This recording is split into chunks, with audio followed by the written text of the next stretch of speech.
you are being sold fear.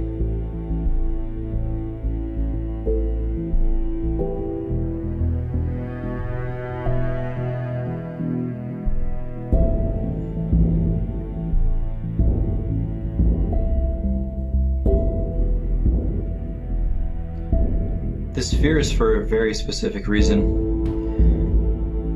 The news media is designed to keep you in a constant state of dread. It is a control mechanism that serves multiple goals. This fear penetrates deep into the psyche. The reason you cannot take your eyes off the campfire is that the basic lizard brain sees fire as a danger, and for that same reason, the media sells you fear, because at your most primal instinct, you will continue to keep your eyes on what you perceive as danger. This response serves the media by keeping you tuned in, driving up their ratings, and allowing them to sell more advertising for food that does not feed you and medications that keep you sick. The narrative is pre-approved, and anything that does not fit will be discarded. The narrative is designed to put a specific group, event, or disease as an existential threat that only the government can be given the responsibility to overcome.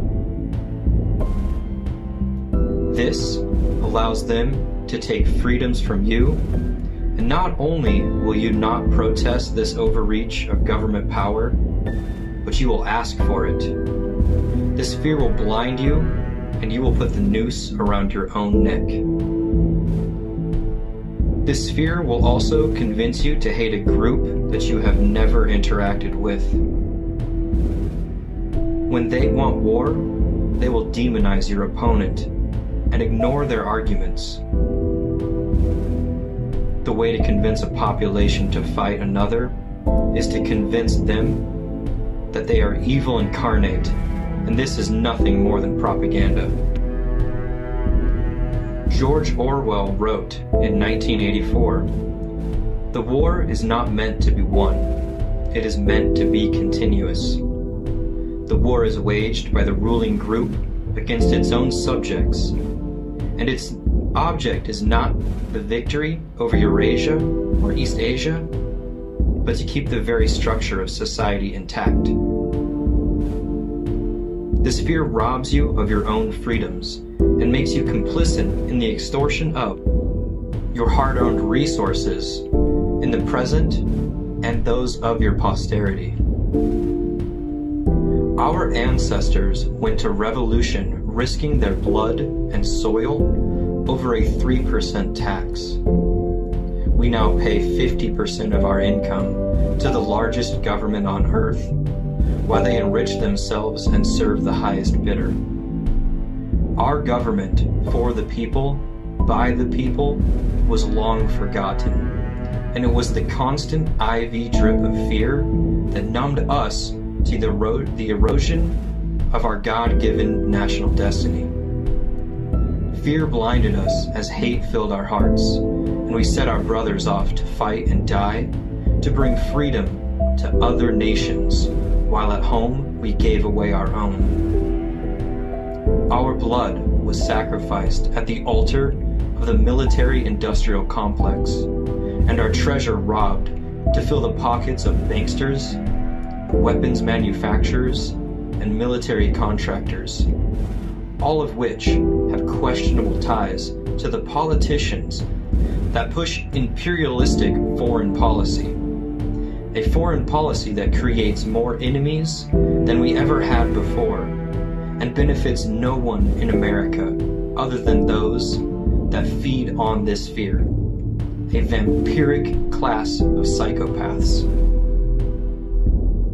They serve a satanic appetite for power and greed, the living embodiment of the 7 deadly sins.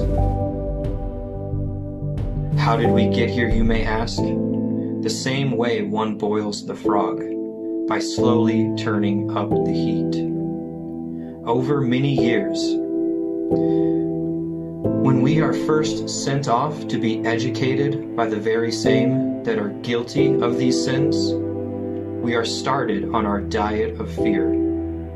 Depending on age, it may have been global cooling, missing children on your breakfast milk carton, AIDS, global warming, the Cold War threat of nuclear destruction, terrorism, Nazis, or a myriad of others. But all were only a fear of false phantoms, and all the while the real threat go unnoticed. God, and with God, hope was removed from the school, and a nihilism set in. Depressed now, kids are given drugs that seem to make matters worse, and they return home to find an empty home because both parents work, to bring little more than unnecessary nonsense, when all the home really needs is more love. But fear has made you a cog in their machine.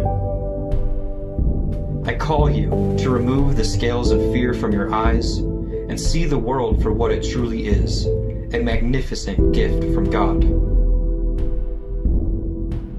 The beast that feeds on this fear can be starved if only we cut off the flow of fear.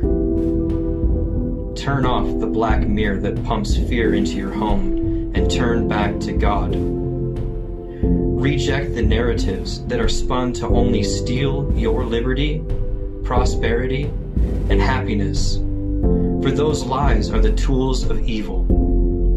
We have the ability to make this life free and beautiful if only we allow our eyes to be opened to the effects of our fear. Do not give yourself over to these merchants of fear, for if we cut off their supply of fear, we starve the beast. I leave you with this. 1 Peter chapter 13, verse 13 through 14. Who is going to harm you if you are eager to do good? But even if you should suffer for what is right, you are blessed. Do not fear their threats. Do not be frightened.